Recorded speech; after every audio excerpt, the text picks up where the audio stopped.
Welcome back to my channel. I'm Roy, and if you're new here, I'm an individual that just happens to have spastic diplegia cerebral palsy. You can learn more about me and find me in other areas of the internet by checking out the description box below. If you're a returning subscriber, thank you so much for coming back and your continued support.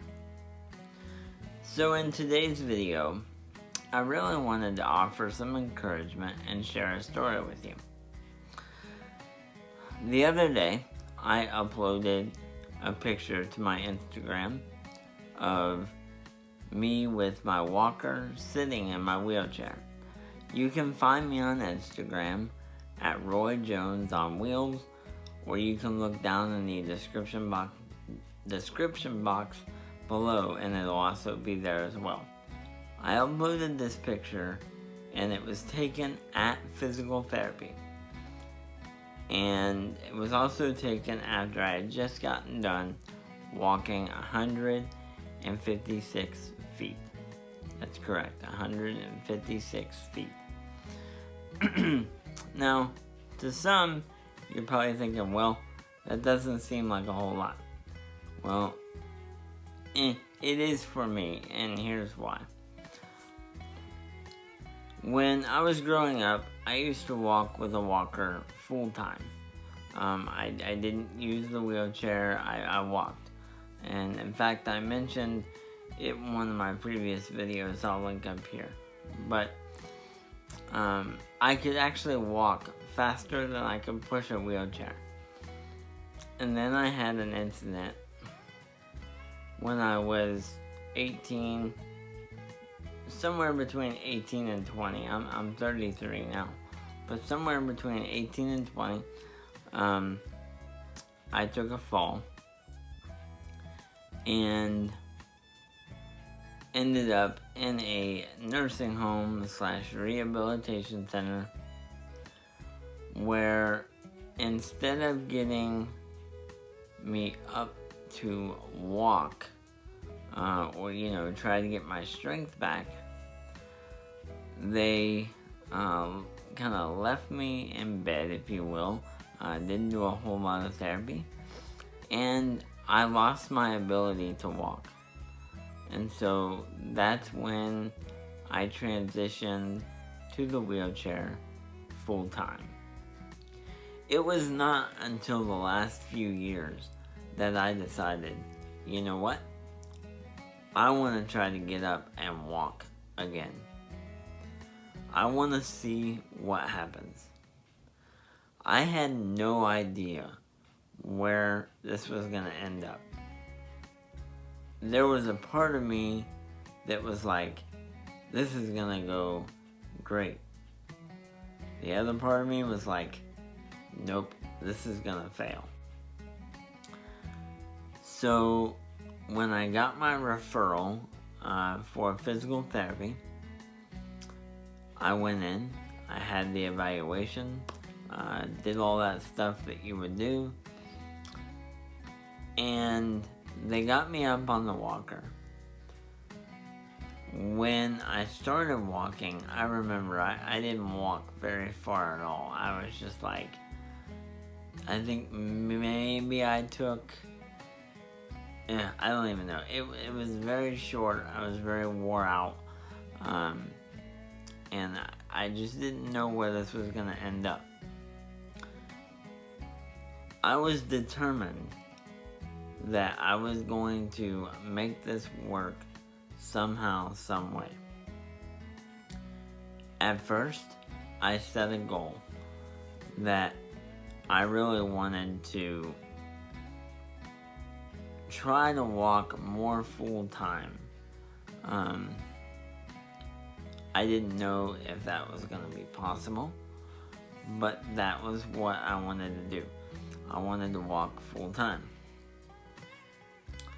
And then I set a goal, a smaller goal, that I wanted to walk into my church and sit down in a chair or a pew And I stuck with that goal.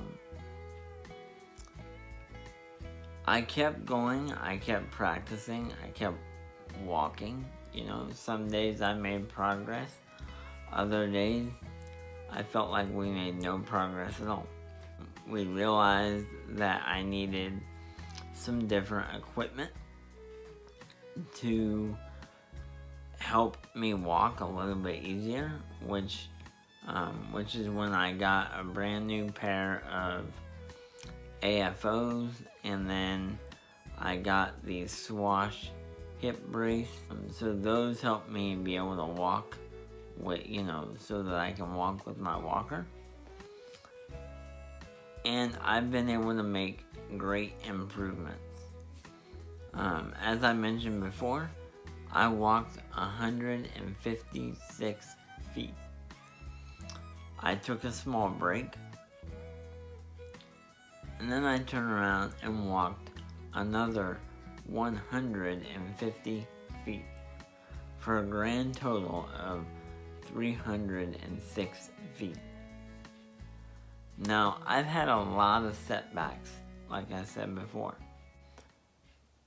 My walking will likely never be where it once was, like walking full time and things like that, just because of my spasticity.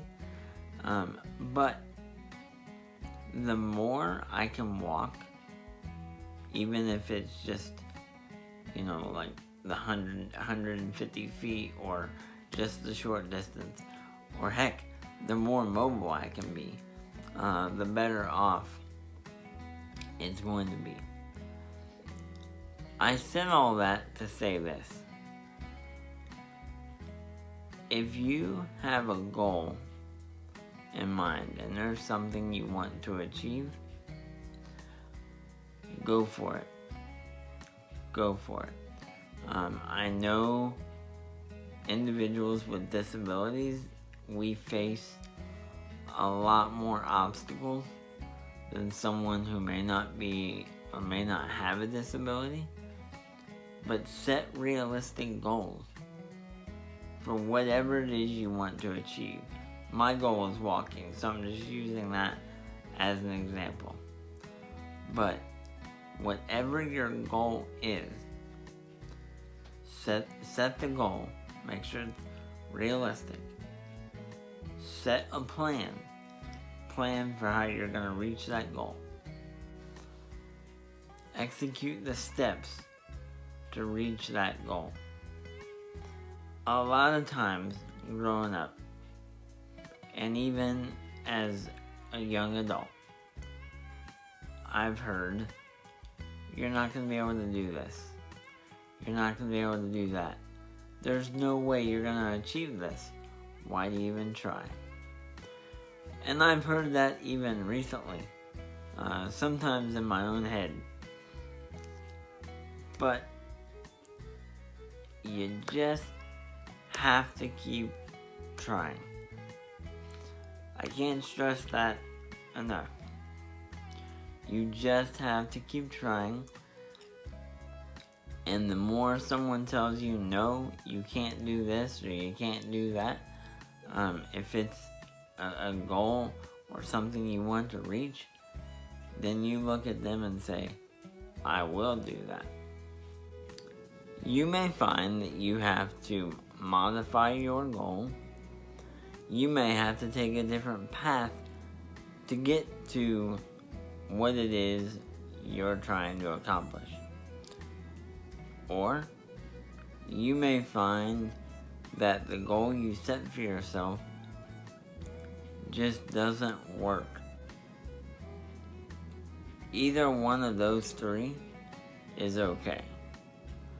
But if you decide that a goal is not going to work for you, make sure it's you that makes that decision and not someone just trying to tell you, no, you're not going to achieve whatever it is you're setting out to do.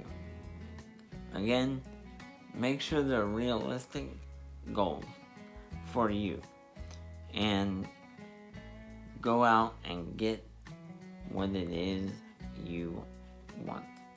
I hope you enjoyed today's video and it offered you some encouragement. I'd like to invite you to give the video a thumbs up, leave a comment below, or share it with a friend. Until next time, remember, set your goals, create a plan, and execute. Reach for the sky.